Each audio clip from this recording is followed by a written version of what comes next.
یہ بچے نے پوچھا کہ مذہب اسلام کے حق اور سچ ہونے کی سب سے بڑی دلیل کیا ہے؟ دیکھیں، دلائل کے اندر بڑا چھوٹا ہونا یہ تو ثابت کرنا بہت مشکل ہے، کیونکہ قرآن یا حدیث یہ نہیں کہتے کہ یہ دلیل بڑی ہے یا چھوٹی ہے۔ اس کے بڑے ہونے چھوٹے ہونے کی نشاندہی قرآن و حدیث نہیں کہتی۔ تو لہٰذا دلائل ضرور ہیں، اس میں ہمارے مذہب اسلام کے سب سے حق ہونے کی زبردست قسم کی دلیل خود قرآن عظیم ہے۔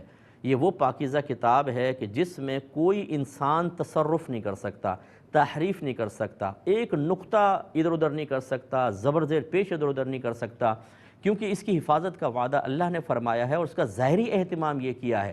ہم چیلنج کرتے ہیں دنیا بھر کے تمام مذاہب کے جو دینی لوگ ہیں، یعنی مذہب سے وابستہ لوگ ہیں باقاعدہ، وہ اپنے مذہب کی کتاب کا حفظ ظاہر کر کے بتائیں کہ ہم حافظ ہیں اس کتاب کے۔ نہیں ملے گا۔ پچھلی امتوں میں صرف انبیاء علیہ السلام اپنی کتابوں کے حافظ ہوتے تھے، باقی کسی کو یاد نہیں ہوتی تھیں۔ آج تک یہ چیز قائم ہے، لیکن اللہ تعالیٰ نے اس آخری کتاب کی حفاظت کے لیے، جس میں اسلام کے قوانین، جس میں بنی نوع انسان کے لیے ہر طرح کی ہدایت اجمالی طور پہ ذکر کر دی گئی، ہمارے 6-7 سال کے بچے کے سینے میں حفاظت محفوظ کرنے کا اہتمام فرما دیا ہے۔ لہٰذا اسی بچے کو، اسی شخص کو اگر ہم 16 صفحے کا اس کی مدر لینگویج میں رسالہ دیں کہ اس کو لفظ بلفظ یاد کرو، وہ نہیں کر سکے گا۔ ہم نہیں کر سکتے اردو کے اندر، لیکن اتنی ضخیم کتاب عربک میں جو ہماری مدر لینگویج بھی نہیں ہے، ہمارے 6 سال کا بچہ، 7 سال کا بچہ پورا قرآن حفظ کر لیتا ہے۔ اور یہ ایک دو نہیں ہیں، دنیا میں لاکھوں حافظ ہیں، لاکھوں حافظ۔ یہ اسلام کے زبردست حق ہونے کی دلیل ہے کہ اگر اسلام حق نہ ہوتا، اگر یہ کتاب اللہ کی جانب سے نہ ہوتی، اور خود اللہ نے اگر اس کی حفاظت کا وعدہ قرآن میں ذکر نہ کیا ہوتا، تو اس میں بھی تبدیلی ہوتی، یہ بھی یاد نہ ہوتی۔ اب اگر دنیا کے کسی بھی علاقے میں، کسی بھی ملک میں غلط قرآن چھاپا جائے، وہ قرآن چل نہیں سکتا، چھپے گا، لوگوں میں عام بھی ہو سکتا ہے، لیکن جیسے ہی حافظ کے سامنے آئے گا، بلکہ عام جو بکثرت قرآن پڑھنے والے ان کے سامنے آئے گا، وہ کہیں گے بھئی یہ چیز کچھ عجیب سی لگ رہی ہے، ایسا تو کبھی نہیں پڑھا۔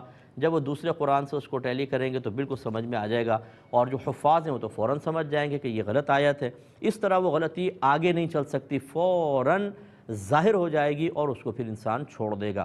یہ قرآن پاک کے اسلام کے حق ہونے کی دلیل۔ دوسرا یہ کہ اسلام چونکہ قیامت تک کے لیے باقی رہنا تھا، ہمارے نبی کریم صلی اللہ علیہ وسلم کے بعد کوئی نبی نہیں آنا تھا، یہ آخری کتاب ہے، تو اور یہ مذہب جو ہے اب آخری مذہب ہے، سمجھ لیجئے کہ اس کے بعد کوئی اور مذہب اللہ کی بارگاہ میں عزت نہیں پا سکتا ہے۔ تو اللہ تعالیٰ نے اس مذہب کو انتہائی کامل بنایا۔ اس لیے یہ بھی ہم چیلنج کرتے ہیں کہ دنیا بھر کے مذاہب سامنے رکھیں، ایک تو کوئی بھی کسی بھی نبی سے تعلق رکھتا ہو، اگر وہ واقعی نبی ہے، ہم بھی ان کو نبی مانتے ہیں، جیسے موسیٰ علیہ السلام، عیسیٰ علیہ السلام، لیکن اپنے نبی کی زندگی کے تمام معمولات، ان کی سوچ، ان کی فکر، ان کے واقعات ذکر کر کے بتائے۔ ہمارے نبی کریم صلی اللہ علیہ وسلم کا بچپن سے لے کر اور وفات تک زندگی کا ایک ایک لمحہ محفوظ رکھا گیا ہے۔ اس کے علاوہ زندگی کے کسی بھی کوئی بھی شعبہ ہائے زندگی ہو، اگر اس کے سلسلے میں آپ کو گائیڈ لائن لینی ہو، ہمارا مذہب اسلام بتائے گا۔ دیگر مذاہب ان تعلیمات کے مقابلے میں آپ کو ان کی تعلیمات ناقص نظر آئیں گی، تو جو سب سے پرفیکٹ ہوتا ہے، سب سے کامل ہوتا ہے، وہی حق ہوگا، اسی کو فالو کرنا چاہیے۔ اس اعتبار سے مذہب اسلام سے بڑھ کر پرفیکٹ کوئی مذہب نہیں ہے۔